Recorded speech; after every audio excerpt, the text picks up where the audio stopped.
water well. After a heavy rain, the saguaro soaks up that moisture to storage. Fully loaded saguaro could go up to 2 years between drinks. Could weigh up to several tons. We're now at stop 1. Anybody wanting number 1? Oh, okay. On my right here, to the right of the trash cans, the brown shuttle stop sign. That's how each of our stops are marked.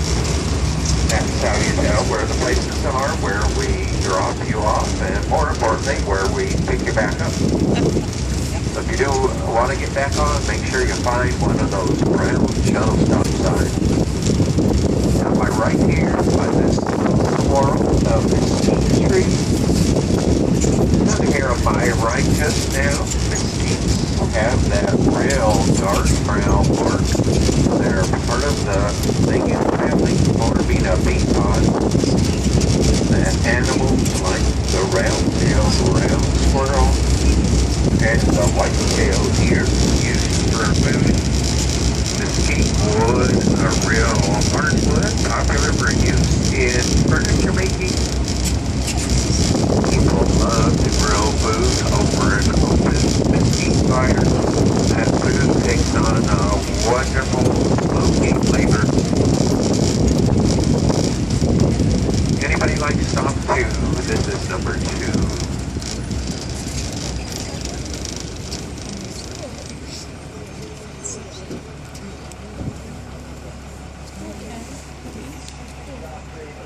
Well, we're going to go to the top and come all the way down. Alrighty, here we go, buddy. Sabino Creek, non-spring fed. The water in the creek comes from the runoff of Snow Mountain and rainwater from Mount Lemon and the Catalina Mountains. In the shuttle, this cool saguaro growing up in that granite slab. Pretty tough customer to hang out in that kind of environment.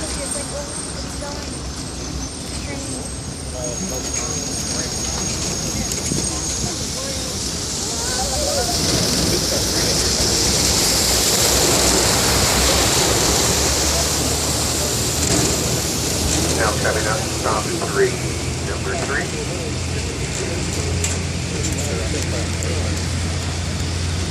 The road and bridges constructed between 1933 and 1938 by the Civilian Conservation Corps and the Works Progress Administration.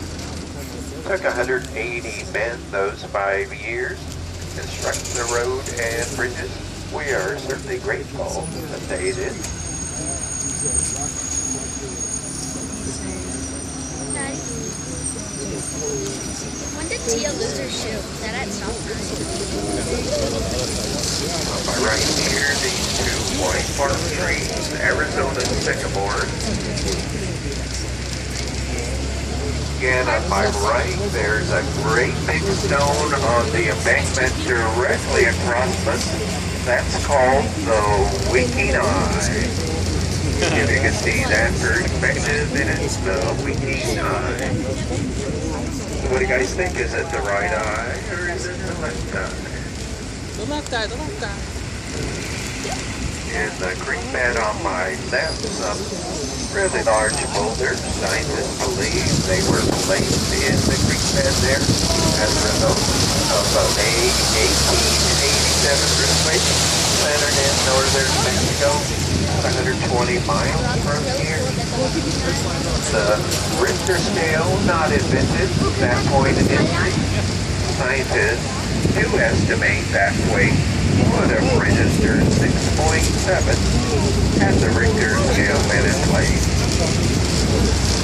Now in July 2006, there was a big flood in the canyon. Did major damage to all the bridges, many sections of road. Took more than 2 years to raise funds to make repairs to that maintenance. During that time, the shovel could only come up as high as When we get walking over it. I know, because the one's pushing against on my left here, these 2 larger trees just beside us now are cottonwood trees. Cottonwoods, really thirsty trees. On a hot summer's day up here in the canyon, those cottonwoods will drink upwards of 200 gallons of water each.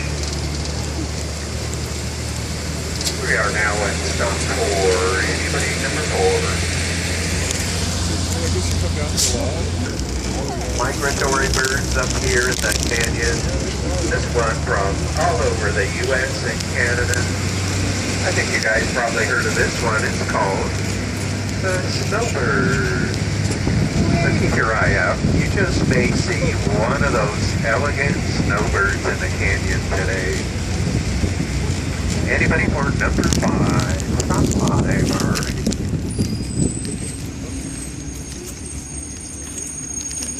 There you go.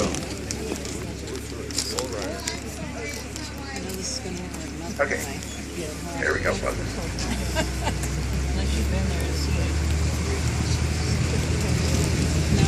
Coming up just ahead of us on my left, there's going to be a nice sandy beach. Easy access down to the creek. That looks like a fun slide. Daddy, look.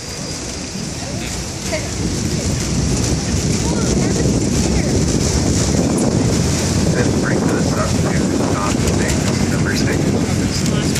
Got it. Just up the slope to my right, the logorine cactus you see, green prickly pear cactus. Their pads resemble the shape of ping pong paddles, and sometimes they even look like Mickey Mouse ears.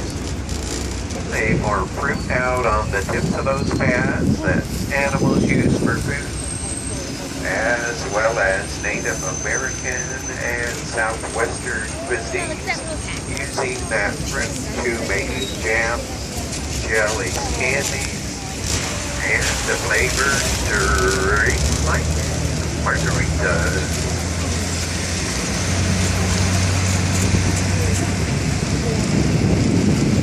The rocks that you find in Sabino Canyon are metamorphic rocks.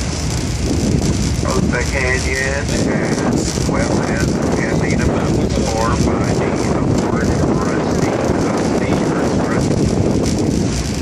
In particular, the rocks you see down in the creek bed on my right, type of granite called gneiss. German word spelled G-N-E-I-S-S. Some of that nice rock has beautiful striping running through it. Those rocks in particular all landed green. As we head and shows to my right, all the way to the top of the ridge, there's a knobby rock outcropping sitting up on top. That's called Pimple Peak. Somewhat resembles the shape of a soy pimple from this angle. It's the highest spot in the canyon, just over 5,300 feet tall. And Pimple Peak, a landmark in Tucson, you can see it from many places in the city. We're now up to stop 7, number 7. You also can look down on the backside or the other side of Pimple Peak, and you're up at the Windy Point Vista on the Catalina Highway going up to Mount Lemmon. Mount Lemmon being the highest point in the Catalina mountain range. Its elevation just over 9,100 feet.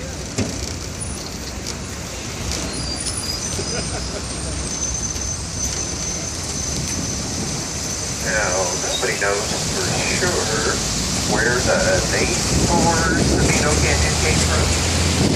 Some of the suggestions have included that it was named after Sabino Otero, a rancher who spent a lot of time hiking up here in the canyon a long time ago. Another thought, named after a wild horse that roamed the canyon.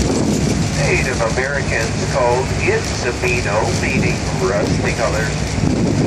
In a third point of view, this one's probably the most reputable source.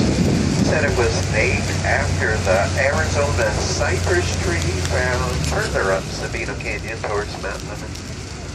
Again, nobody is sure which of those, or really if any of those are where the This is the last stop before the canyon's name came from. We're now up to stop 8. Anybody number 8?